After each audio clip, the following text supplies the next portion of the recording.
पहेली, सोच बदल देने वाली कहानी।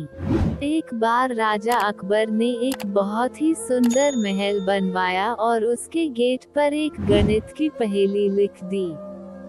उन्होंने यह पूरे राज्य में ये ऐलान करवाया कि राज्य का जो भी व्यक्ति महल के दरवाजे पर लिखी इस पहेली को हल कर दरवाजे को खोल देगा उसे वो बहुत बड़ा इनाम देंगे।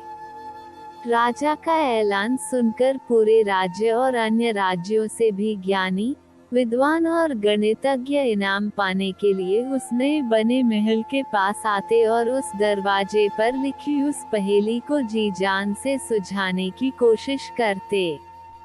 लेकिन कोई भी उस पहेली को हल नहीं कर पाया। राजा ने इस पहेली को सुलझाने के लिए कुछ ही दिनों तक का समय दिया था। दिन बीत गए और आखिरी दिन भी आ गया लेकिन कोई भी उस पहेली को सुलझा नहीं सका। आखिरी दिन दो गणित के बहुत बड़े विद्वान उस द्वार के पास आए क्योंकि आखिरी दिन था इसलिए राजा अकबर और उनके साथ में बीरबल भी यह देखने आए कि क्या यह दो विद्वान जिनके बारे में उन्होंने काफी कुछ सुन रखा था वो इस द्वार पर लिखी पहेली को सुलझा कर उस दरवाजे को खोल पाते हैं या नहीं। उन दोनों विद्वानों ने अपने साथ लाई ढेर सारी गणित की किताबें एक के बाद एक पलट डाली लेकिन वे दोनों भी उस पहेली का किसी तरह से हल नहीं ढूंढ पाए। यह देखने के बाद राजा अकबर का चेहरा उदास हो गया। वो सोचने लगे कि क्या उनके राज्य में कोई भी इतना समझदार नहीं है कि एक छोटी सी गणित की पहेली को हल कर पाए।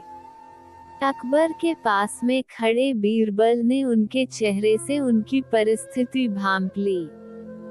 जब राजा अकबर ने बीरबल की तरफ इस उम्मीद से देखा कि वह इस पहेली का हल सुलझा देगा तो बीरबल ने सामने से राजा से कहा कि महाराज अगर आप कहे तो मैं एक बार कोशिश करूं। अकबर ने बीरबल को तुरंत अनुमति दे दी। बीरबल उस दरवाजे के पास गया और धीरे से उस दरवाजे को धक्का दे दिया। वो दोनों बड़े विद्वान और वहां पर खड़े बाकी सभी लोग यह देखकर हैरान रह गए क्योंकि वह दरवाजा खुल चुका था। सभी ने बीरबल से पूछा कि उसने यह कैसे किया। तब बीरबल ने सबको बताया जब मैं शांति से खड़ा था तब मैंने शांत मन और दिमाग से सोचा कि पहले मैं ये निश्चित कर लूंगा कि सच में कोई पहेली है या नहीं। जैसा कि आप सब ने देखा ऐसी कोई पहेली नहीं थी जिसका हल हमें ढूंढना था। हमें बस यह पता करना था कि दरवाजा इस पहेली के बिना भी खुल सकता है या नहीं। दोस्तों, बीरबल अकबर की एक छोटी सी प्यारी सी कहानी हमें जिंदगी में बहुत काम आने वाला अनमोल पाठ सिखाती है।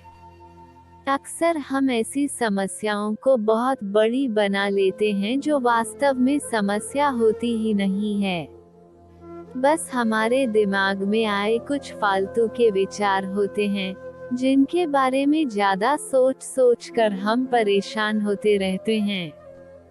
ऐसे में हमें सबसे पहले किसी भी समस्या को समस्या समझने से पहले जांच करना या यह निश्चित करना आवश्यक है कि वह समस्या है भी या नहीं।